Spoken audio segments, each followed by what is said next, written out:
Greetings, gamer guys and gals! Welcome to part 38 of my Let's Play Fire Emblem 5 Thracia 776, and in today's episode, we're going to be continuing dealing with Ilios' squad, as well as Kemp's squad, and maybe even seeing Conomor's squad in this episode. Who knows? Let's hope. We're just going to go ahead and capture Ilios here. Very easily, too, I might add. And then... let's see, we're going to capture you. Doesn't matter with what, because you're all sleeping on the job. And then, we could even capture, let's see, Fergus.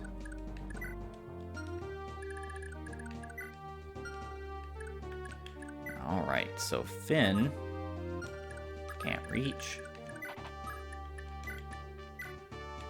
We'll take that sleep edge.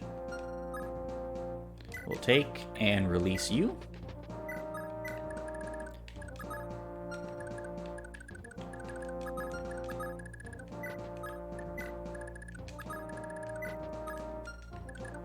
I think what we're gonna have to do is use another unit like Finn here to go ahead and capture this last unit here. No stats on that level up. Luckily for us, we don't actually need any more stats.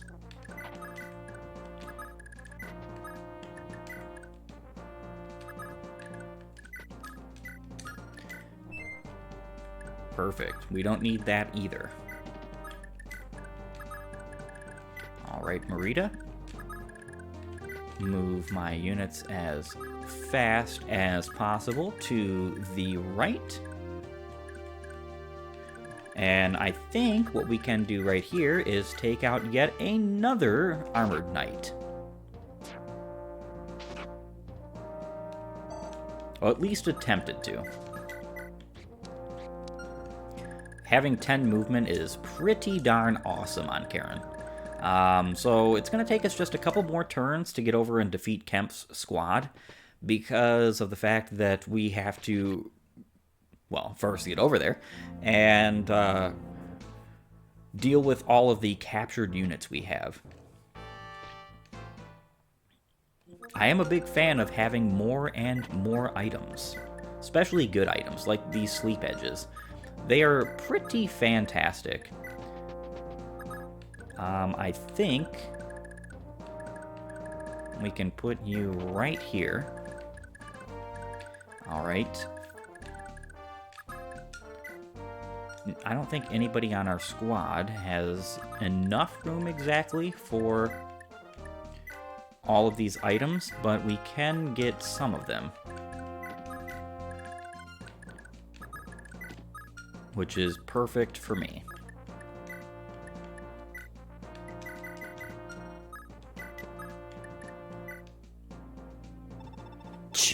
You think you can push me around just because I'm a commoner? Damn, I can't take this anymore. Goodbye, Ilios.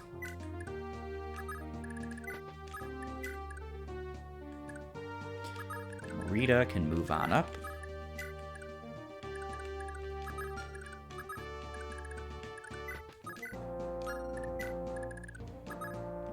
I think Salem is going to want to stay back here as well. What we can do, we could actually move forward and attack one of these armored knights here with Olwen. Ooh, we're going to be able to attack another. Very nice. So that's exactly what we're going to do.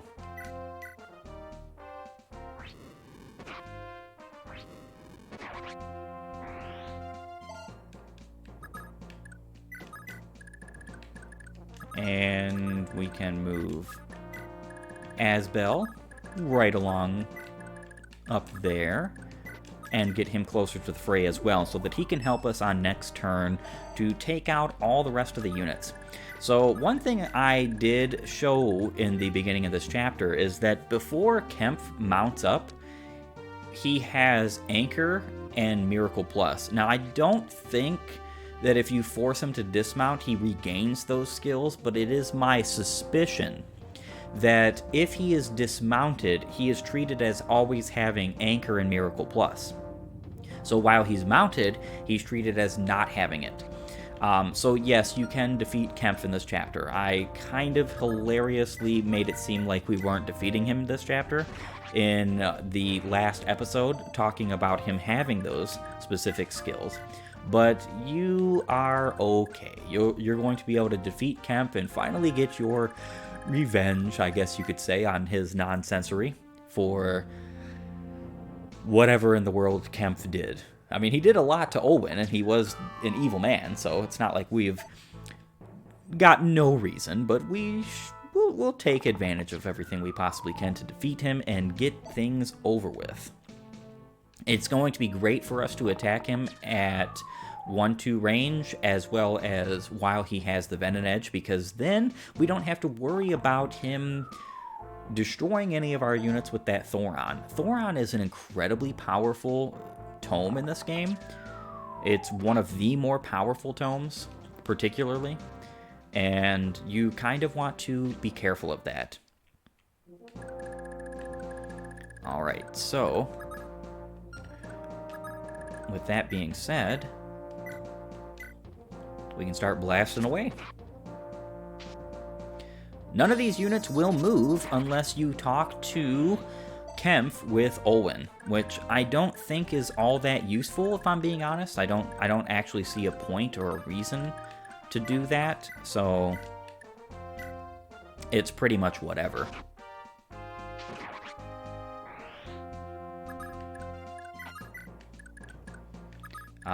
First, yep, we can attack Kempf at range, and then we can go ahead and attack him up close. You, if you hadn't come this far.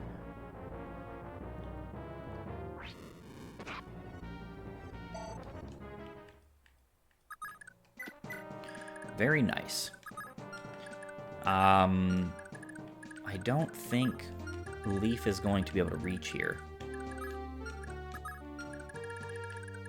Would be nice to give him the experience points, though, so I think we're going to go ahead and just do that anyhow. We also want to get rid of these mages because they're the only real threats here. Nobody else on our over here could even like damage most of our units. And then we could even attack with Nana.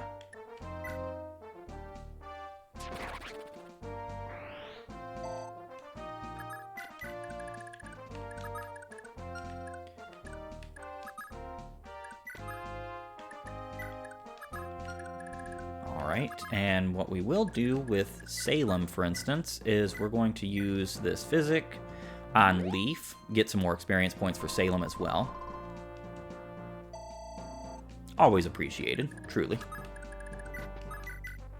And then we're going to dance with Leaf, and Leaf is going to be able to reach Kempf now. And he's going to do so with the Kingmaker. So he's going to be doing 12 times 2 with a 32 crit. He's not following up, though. That's going to be a little bit crazy.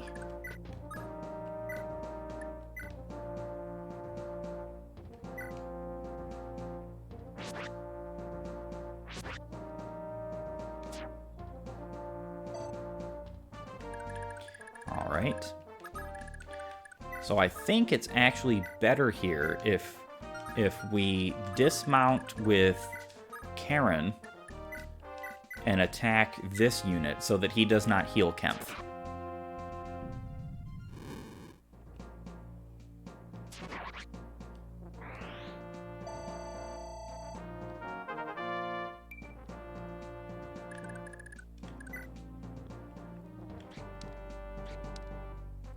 Alright, he does have a follow-up critical modifier of 2, and Thoron does have an impressively strong 20 critical, so we have to dodge a crit here, basically.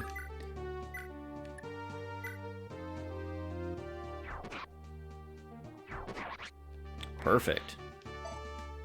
Good job, Asbel. I kind of don't want to move Selfina up any further.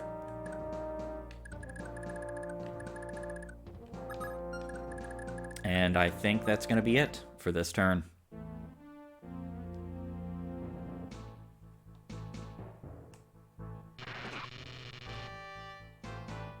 Alright, so Fergus lives, and we should be A-okay.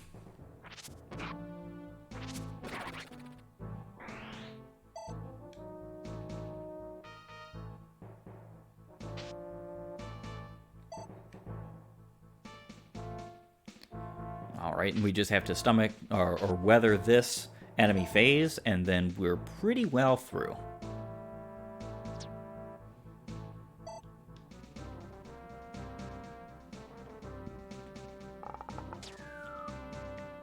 Having all of our charm bonuses that we have right now, we should not really have to worry about any further attacks hitting.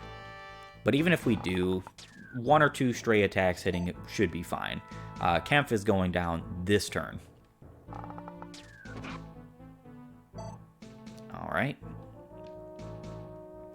And attacking Laura. She's pretty well adept with being able to defeat physical attacks. This is the strongest defensively I have ever had a Laura. 13 defense is nuts. It's just totally nuts. Alright, Kingmaker time.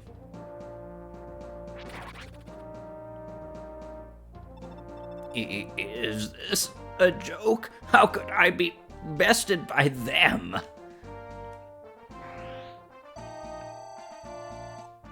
Goodbye, Kempf. Farewell.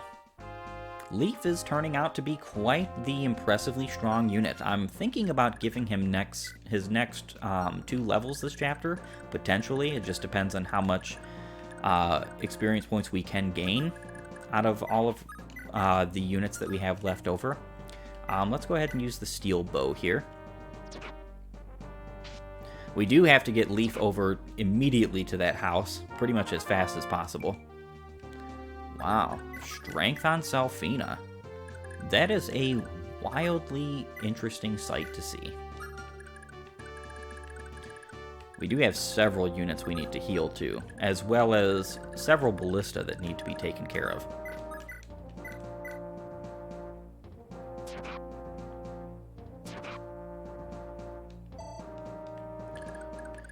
Alright. And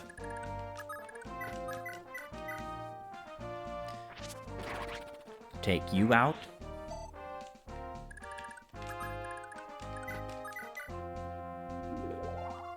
Alright. Come on, Marita, you can help us clear out all of these enemies. Astra and Luna. And then she crits. Oh yeah, she's such an incredible unit. Alright, so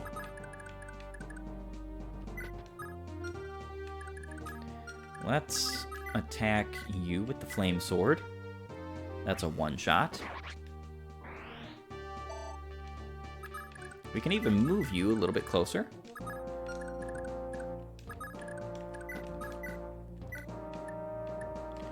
And we can attack you. That's not exactly a one-shot, but it's darn close. Olin with a regular old fire tome. And then we can just sit right there. We are going to have to start healing up some of my units, so let's go ahead and do just that.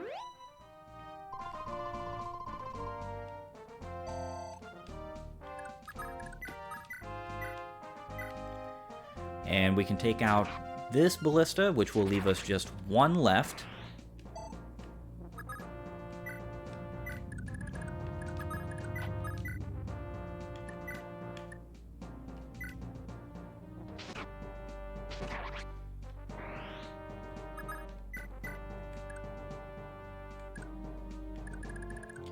And that's pretty well it. We could move just slightly forward. I am going to be using Edda and Karen to help ferry Leaf from this house all the way over to where he needs to be over the next couple of turns. We are going to be finishing this chapter pretty darn soon, because we're already close to it being finished as it is, which is nice. 1 HP, Laura, you can do better than that. You don't need to, but you can definitely do better than that. I believe in you. Alright, so... Yep, we're going to have to move back.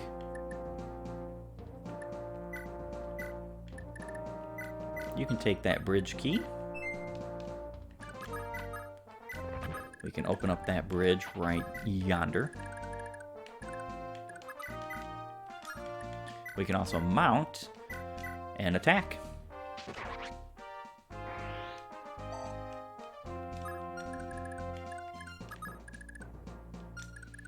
Laura can reach right there.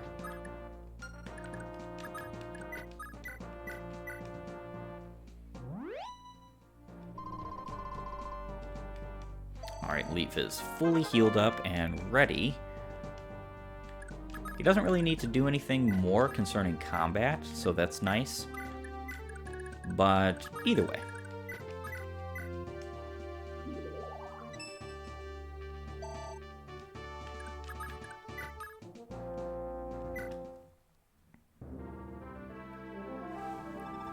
Ah, you must be Lord Leaf.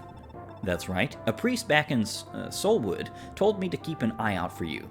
But how did you recognize me? I've seen you before, though not in person. I was granted a vision at the Tower of Braggy.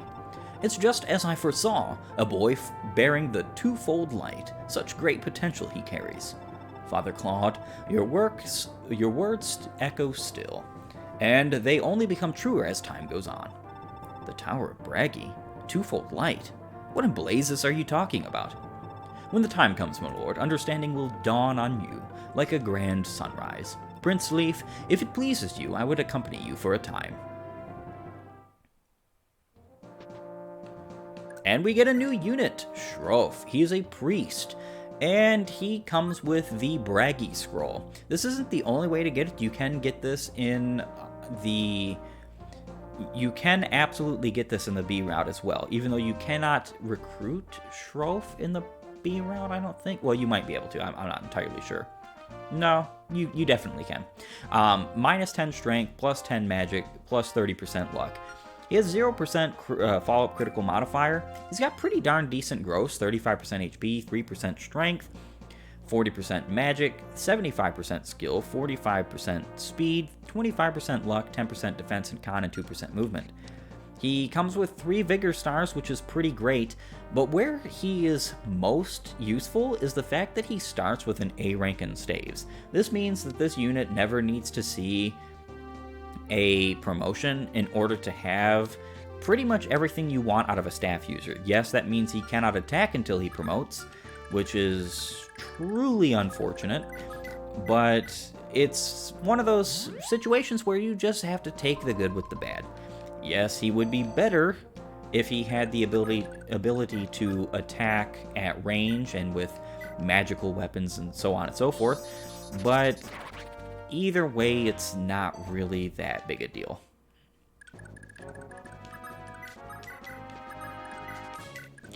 Alright.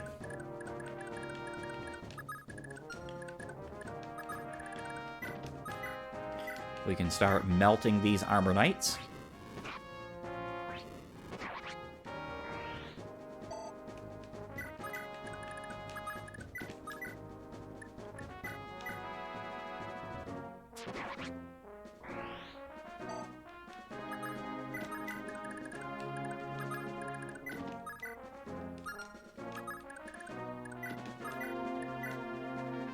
Wow, we are only doing 1 damage to that unit.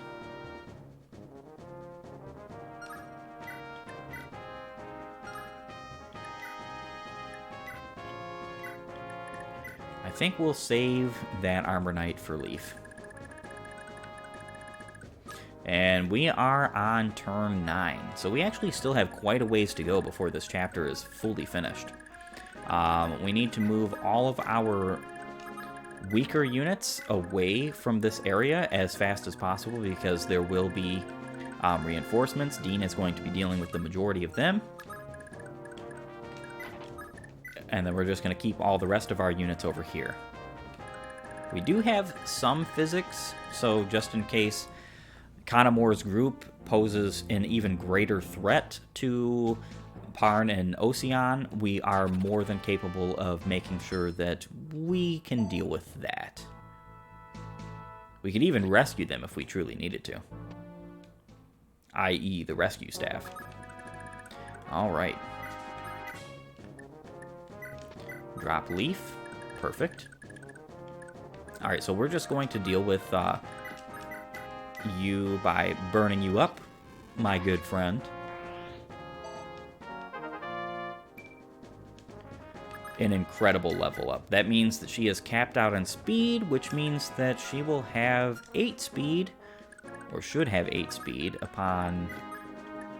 Actually, let's check that real quick. Yeah, she has 8 AS upon equipping her Dire Thunder. That is something that I've said before I would definitely change about this game if I had the ability to, and that is just the fact that the units in this game who are magical don't receive any means of reducing tome weight, and I think that's kind of a missed step.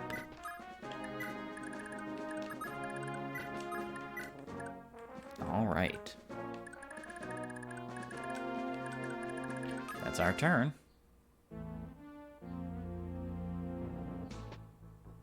Yeah, these pirates here, they would be going about trying to destroy the villages, but as you can see, we've kind of taken care of all the villages as of yet. We could light brand here for some good old chip damage. That would be nice. Rebel scum, my blade shall be the one to cut you down.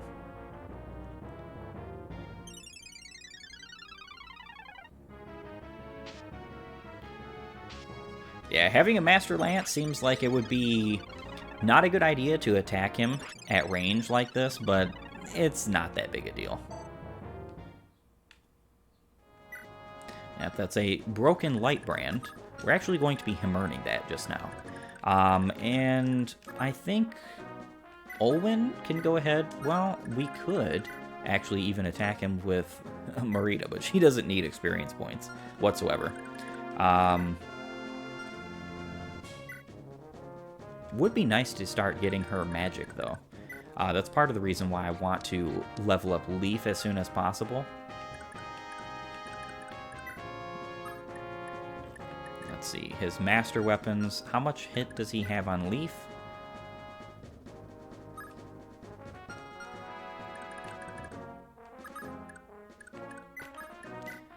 We're going to find out in a moment when we Hammern the light brand.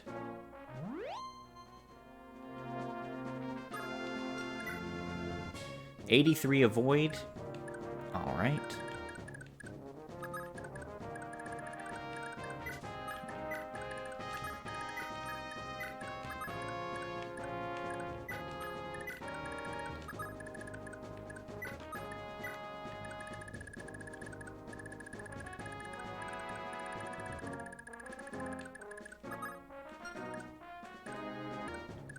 I think for safety here, what we're going to do is we're just going to go ahead and finish off this boss with Olwen.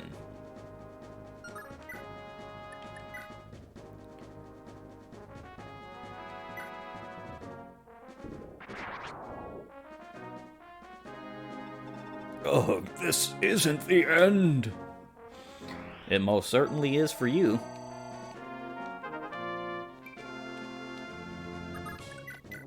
Would have been nice to give Leaf that experience points, but it's not like we don't have more chapters between now and when Leaf promotes. In fact, we have 2 in between his promotion.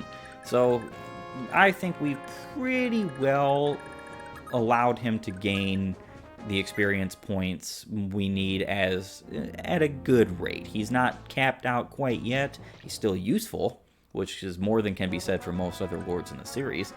And he is on the road to being one of our best units. Might not look it because of his stats at this moment, but Leaf is an incredible unit. Don't let anybody tell you otherwise. All right.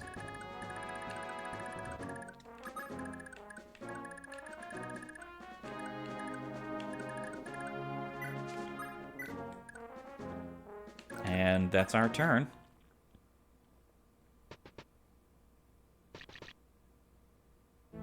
More bandits coming to destroy the villages that are already taken. They will eventually get around to destroying these villages, so you do want to be at least somewhat quick. What I am about to do is skip over some turns, because we have to wait until turn 20 before Conomor reinforces. So with that being said, I will see you all in just a few. And here are some more reinforcements, the Silesians. They turn up on enemy phase of turn 15, I believe it is. And if it wasn't for the fact that Dean has the Dragon Pike here, they could pose a threat to your units, especially if you're taking your sweet old time. But if you go through this chapter even remotely quickly, these units are going to be way in the behind. They're not going to affect your main army. And it's going to be one of those cases where it's just a clean sweep. I could have even allowed Karen and Edda to take care of them, but either way, it doesn't matter. They're not going to give much experience points anyway. We're not promoting Edda, so what's it matter for that case either? And that pirate is very depressed. He couldn't destroy any villages. Poor him. Poor him. This one down here is trying to make his way up here and defeat us, but we're not going to let that happen, are we, Selfina?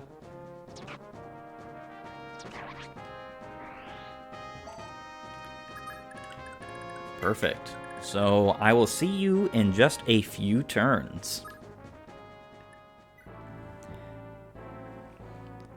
And here are Conomor's troops, reinforcing from the far west. All troops charge, show the enemy the fury of Ulster. Lord Conomor, are you sure about this? Win or lose, the motherland is already forfeit. We'll never have another chance like this to retake Ulster. I know, but if we betray the Empire now, I shudder to think what fate would befall Princess Miranda. The girl is just a lass of 15 years. She's much too young to die in some darkened monastery far from home.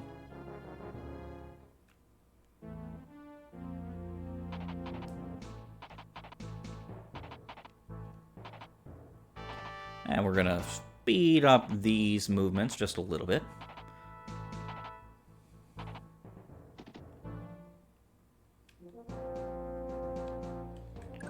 Alright, so checking out Conomor here, he is a paladin, level 13 pre-promoted. He is one of the units that you can recruit after the A and B route is concluded, if you have a unit from B route, which is Miranda. Miranda is a mage who turns into a mage knight, and you only get her through B route, so you cannot get Conomor. If you KO him now, you don't have to deal with him later, so that's what I'm going to be doing, or trying to do.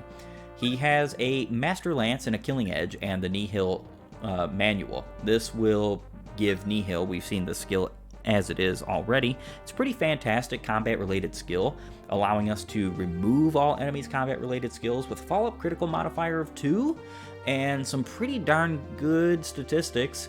He's actually quite the good unit.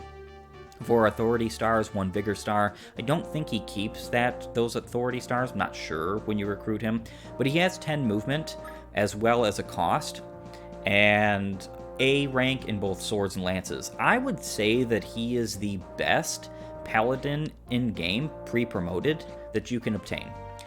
Awesome bases. Absolutely awesome bases. Actually can make very good use of a cost. Has the statistics to use pretty much every weapon in the swords and lance category. And 10 movement is just underrated beyond belief. It means that he can swoop in and take out units like Ballista without having to worry about the reprisal. So let's see, 1, 2, 3, 4, 5, 6, 7, 8, 9, 10, 11, 12. So we can go right here, equip the Vouge. Do want to take care of all of these units as much as we can.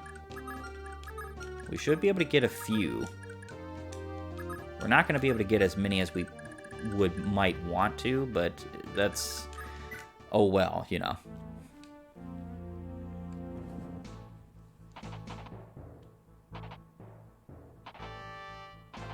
Oh, and they're not even bothering, and the reason being is because they can't do damage to Ocean.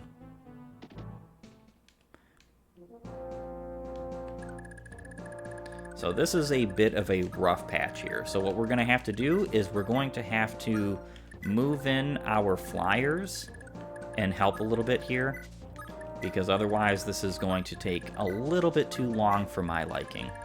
What we can do... Now, 13 defense. Yeah, most of these guys don't have the attack to do anything. Unfortunately, we don't have a ranged weapon with Pern, or I would just use him.